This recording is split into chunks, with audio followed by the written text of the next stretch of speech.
Versus New Zealand second test. और जो हम एक तरफ देख रहे थे कि न्यूजीलैंड ने पूरा दिन डोमिनेट कर रखा था, लेकिन आखिरी के कुछ मोमेंट थे शुभेंदु भाई, जो हम बात भी कर रहे थे, विजुअल्स भी चल रहे थे यार, आगा सलमान कुछ ना कुछ वो ट्रिक्स कर रहे हैं, उनका बॉल ज्यादा स्पिन ले रहा है और उसी का रिजल्ट हमें देखने को मिल रहा है कि भाई पाकिस्तान का एक जबरदस्त कमबैक वहां पर आप कह सकते हो, क्योंकि एक टाइम पे लग रहा था कि पूरा दिन कीवीज के नाम हो जाएगा, लेकिन जबरदस्त फाइनल पहला सेशन दूसरा सेशन ऐसा लग रहा था कि शायद ये विकेट ही नहीं ले पाएंगे। उस समय आप देखिए जो पेसर्स भी थे और शायद वहां पर जो पिटाई हो रही थी अबरार की, आप देखिए अबरार जो उनके मेन गेंदबाज स्पिनर, जो उनके मेन गेंदबाज थे, उनकी पिटाई हो रही थी और शायद उनका प्लान भी यही था कि इन पर अटैक करना है। जो हमने देखा था कि इंग्लैंड भी कर रही थी, जो दूसरी पारी में उनको टारगेट किया था, वहां पर भी न्यूजीलैंड ने भी, वो यहां पर भी था। लेकिन जो सरप्राइज की बात कर रहे थे आगा सलमान, उन्होंने सरप्राइज कर दिया, क्योंकि उनसे उम्मीदें इस तरीके की नहीं थी बिल्कुल कि शायद वो आपके मेन गेंदबाज। और शुभेंद्र भाई कुछ होती है, आपको लगता है कि जो स्लाइडली आपको पार्ट टाइमर वाला जो एक रोल होता है कि भाई एक प्राइमरी बॉलिंग ऑप्शन आपको नहीं माना जा रहा, लेकिन जो विकेटें ली गई हैं, आई थिंक कॉनवे के विकेट ने एक थोड़ा सा मोमेंटम पाकिस्तान को कर दिया।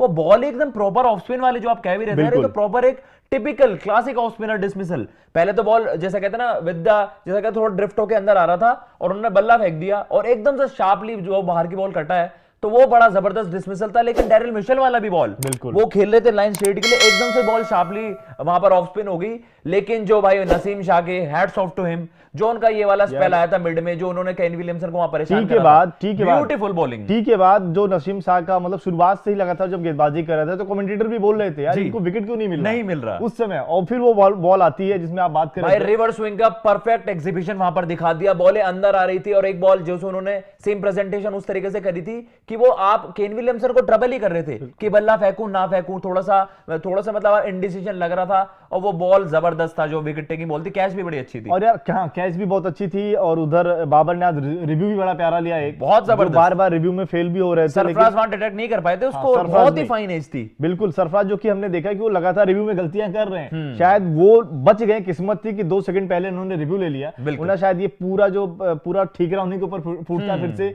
सरफराज के, क्योंकि पिछली पारी में भी उन्होंने 2 या 3 मौके गंवाए थे जी। तो ये अच्छा हुआ कि जाते जाते पाकिस्तान वापस आ गई, क्योंकि अभी भी आप देखें आगा सलमान की गेंदबाजी निकाल दी जाए, उसके अलावा नसीम शाह की बॉलिंग निकाल दी जाए, तो बाकी के नॉर्मल ही लगे। भाई ये मैच आपको बहुत ही ज्यादा पाकिस्तान के लिए मुश्किल हो जाता, क्योंकि जो पार्टनरशिप जम रही थी, आई थिंक केन विलियमसन और कॉनवे, जिस मोमेंट में हमें लग रहा था कि यार इनको आउट करने के लिए कुछ स्पेशली बॉल्स लगेंगी, वहां पर स्पेशल डिलीवरीज लगेंगी, लेकिन जो वहां पर सलमान ने कर दिया, आई थिंक वो एक्सपेक्टेड नहीं था। आप सोच रहे थे मे बी अबरार की तरफ से, अबरार को भी जाते जाते आखिरी में विकेट मिल गया, लेकिन जो आप एक्सपेक्ट कर रहे थे अबरार से, अबरार आपको फ्लैट ही दिखे टू बी ऑनेस्ट, इस सीरीज में आपने ये देखा है। लेकिन सलमान ने आई थिंक एक इंस्पायरिंग, जो उनकी 3 विकेटें आ गई हैं, ये पाकिस्तान टीम को जरूर ये सेंस करेगी अब यहां से कि जल्दी विकेट लेनी है। वरना आप शुभेंदु भाई देखते, अगर जिस तरीके से गेम फॉरवर्ड जा रहा था, अगर उसी वे में जाता जब कॉनवे विलियमसन खेल रहे थे, तो इस दिन में पाकिस्तान के लिए कुछ नहीं था और मैच में बहुत पीछे हो जाता है।